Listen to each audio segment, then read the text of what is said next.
मूर्ति अवश्य रखनी अपने घर पर, मूर्ति की पूजा नहीं सत्कार करना है। अब कोई तो मूर्ति पर अटक गया, उसी का भोग लगा, उसी की आरती तारे, उसी का आगे प्रार्थना करता रहे, बस बन की बात, उसी का माला डालने जा, उसी का आगे धूप और जोत जगा दी, ये व्यर्थ है। मूर्ति हो अपने इष्ट और गुरु की अवश्य हो, और दंडवत प्रणाम करे उनको, सीने से लगा अपने गुरुदेव की मूर्ति को, अपने इष्ट की मूर्ति को। इससे हमारे अंदर विनम्रता और उनके प्रति श्रद्धा बनी रहती है। ऐसा ना करने से भी हम अधूरे रह जाएंगे। केवल मूर्ति ही पूजता रहे, ये कबीर साहब ने खंडन किया। नादानो, तुम केवल मूर्ति पर ही आश्रित हो गए, मंत्र से ही जाप कर नहीं रहे, इसलिए मूर्ति पूजा का खंडन किया।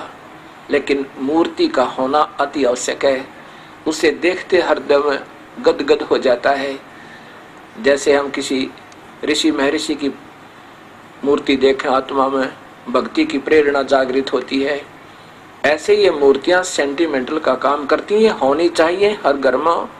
मंदिर में, घर मंदिर अपना एक कोने में मंदिर बना लो, एक अलमारी में, उसके एक ताक में, एक हिस्से में अपना मंदिर बनावे, मूर्ति रखा अपने गुरुदेव की, अपने इष्ट देव की, क्योंकि इष्ट देव की पूजा अवश्य होनी चाहिए, उसकी मूर्ति भी होनी चाहिए। जैसे कबीर साहब हम सबका इष्ट है, और ब्रह्मा विष्णु महेश के पिता निरंजन ज्योत निरंजन काल भगवान गीता में जो कहता है उसका भी इष्ट है।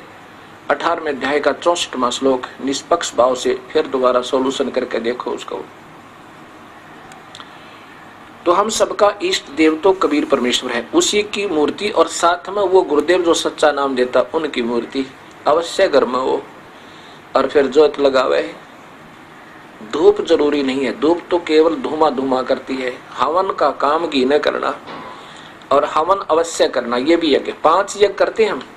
एक यज्ञ है धर्म की, या इस आश्रम के अंदर हर महीने हजारों की संख्या में, कोई हजारों की संख्या में भक्त आत्मा आते हैं,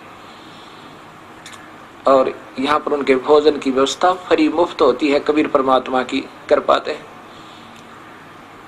और ये धर्म यज्ञ हो गया।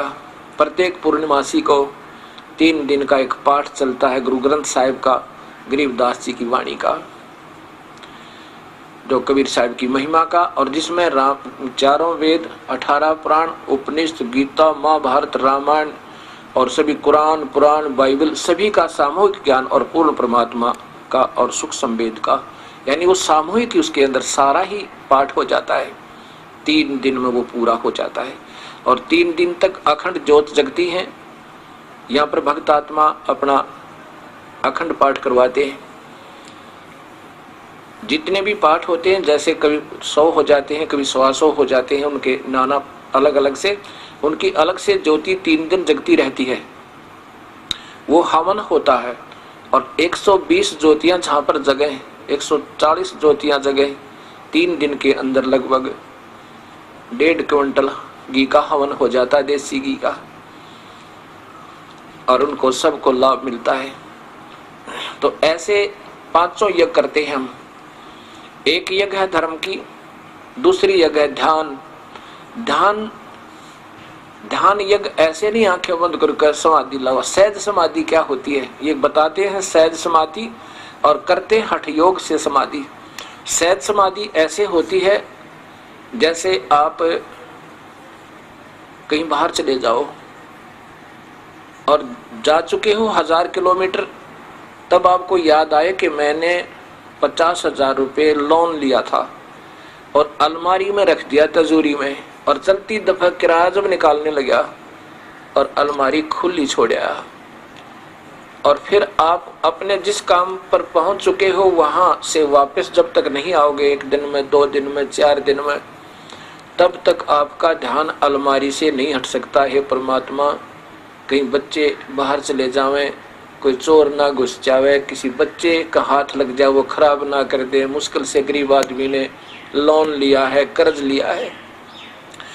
आप वहाँ काम भी करते रहोगे, रिश्तेदारों से बात भी करते रहोगे, लेकिन आपका ध्यान वहां से हट नहीं सकता, पल पल में होगा, आँखों से पानी आने को हो जाएगा, दिल में कसक सी होगी, हे परमात्मा क्या होगा, हे दाता ठीक ठाक पावे।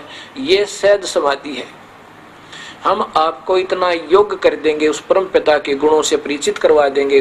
कबीर परमात्मा कहता है आपकी सहज समाधि हटे नहीं माते। ये ध्यान है, ये ध्यान यज्ञ है, ये सहज समाधि कहलाती है। हठ योग करना ये समाधि नहीं है, ये तो हठ योग है, और ये गीता में मना किया हुआ है। अभी दिखाऊंगा आपको। एक यज्ञ है धर्म की, और दूसरी यज्ञ है ध्यान, तीसरी यज्ञ हवन की। एक ज्योत जलाते हैं हम और सभी से प्रार्थना करते, अपने अपने घरों में एक अलमारी बनाओ, उसका एक हिस्सा बनाओ, उसको बिल्कुल वहां कोई कपड़ा वपड़ा ना रखे, कहीं ज्योति से आग ना लग जाए, उसमें कोई ऐसी वस्तु ना हो, केवल फोटो भी उससे ऊपर वाले ताक में हो, अपने कबीर परमेश्वर के, साथ में गुरुदेव के।